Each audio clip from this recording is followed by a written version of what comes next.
Nyenu sese ihe me no nyenu sese mto enya me do vie zula no chi na magbe ape egbe ya anya meje mianwo no megbo meja menwo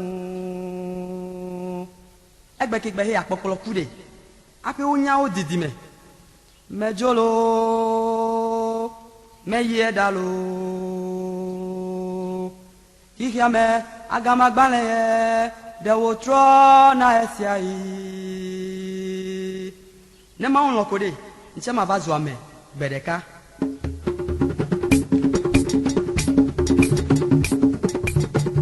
ame do bi menyo ncha me ko ya jim biga bibe ati ko gbe me wo choi abe bajo de mi adomo ya mi ano wonyela abe twenvi menyo ene Kame boy ya meja menwo bedeka ko mabajo no biwe ame do bi menyo njame ko ya ji biga bibe ati ko gbe me wo choi abe bajo de nya to mo ya nya no manyela abe twenvi menyo ene Kame boy ya meja menwo bedeka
tome akaka numele wa pe ode Yale mumu pe tome kaka numele wa pe o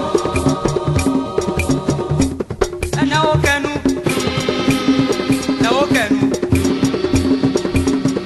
Yale mumu pe tome kaka numele wa pe o na okenu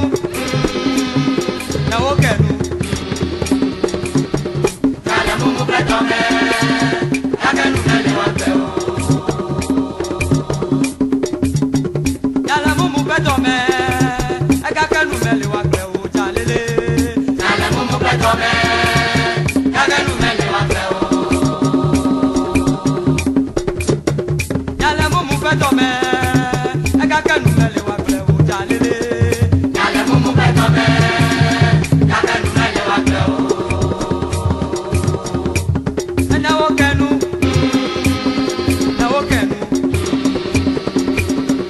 Yale mumu pe tome kaka numele wa pe o na okenu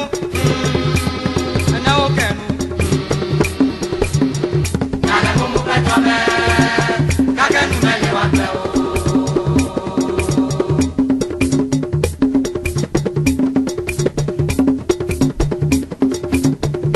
Chokbesenye dambe bubu no benyewo la nyibaji anye nenyanye jo la nyibaji ya chola wo be bonu no biwe Chokbesenye dambe bubu no benyewo la nyibaji anye nenyanye jo la nyibaji ya tola wo fe bonu 6 feet or 6 to your place. Chokbesenye dambe bubu no benyewo la nyibaji anye nenyanye jo la nyibaji ya tola wo fe bonu Gbogbo ní pẹ́yà mẹ́jọ la bá kojú. Amẹ́ta ẹ̀ pẹ́pẹ́ mẹ́sàn tó mọ̀. Kẹ́hà la tí má dẹ̀ lápòjọ. Lẹ́yìn àjọ tẹ́yẹ pẹ́kẹ́ tọ̀ta. Ẹ lábẹ́ ìjọ̀jẹ̀ yẹnyẹ. Bàjẹ́ tó la bọ̀nà ẹ gbogbo bọ̀. Gbogbo ní pẹ́yà mẹ́jọ la bá kojú. Amẹ́ta ẹ̀ pẹ́pẹ́ mẹ́sàn tó mọ̀. Kẹ́hà la tí má dẹ̀ lápòjọ. Lẹ́yìn àjọ tẹ́yẹ pẹ́kẹ́ tọ̀ta. Ẹ lábẹ́ ìjọ̀jẹ̀ yẹnyẹ. Bàjẹ́ tó la bọ̀nà ẹ gbogbo bọ̀. Chokbesenye dambe bubu no benyewo la nyibaji anye nenyanye jo no biwe Chokbesenye dambe bubu no benyewo la nyibaji anye nenyanye jo. La nyibaji ya tola wo fe bonu. no biwe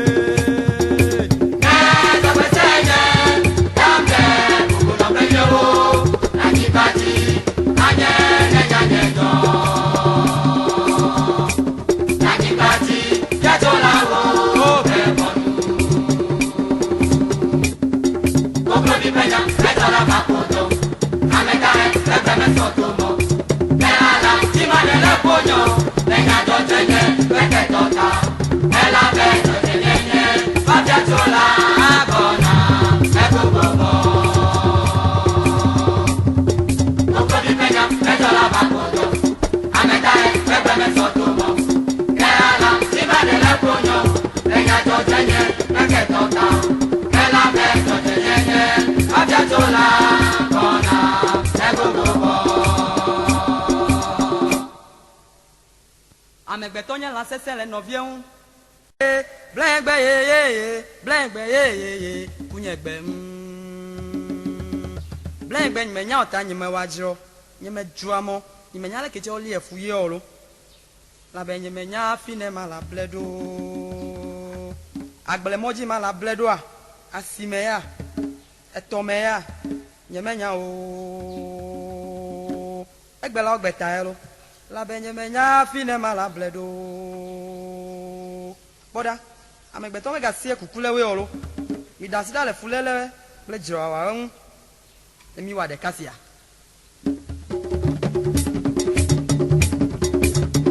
Amegbetɔ menya ble gbɔ.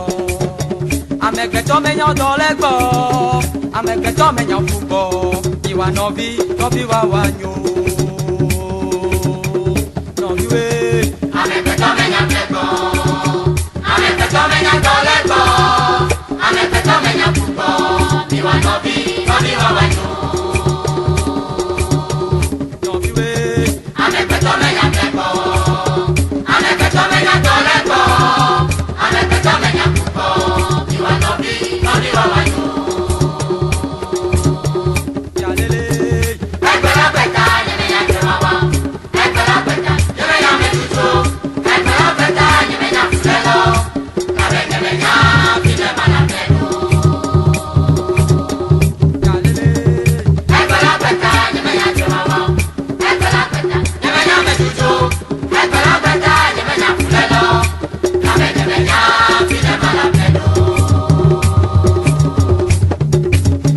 Amegbetɔ menya ble gbɔ.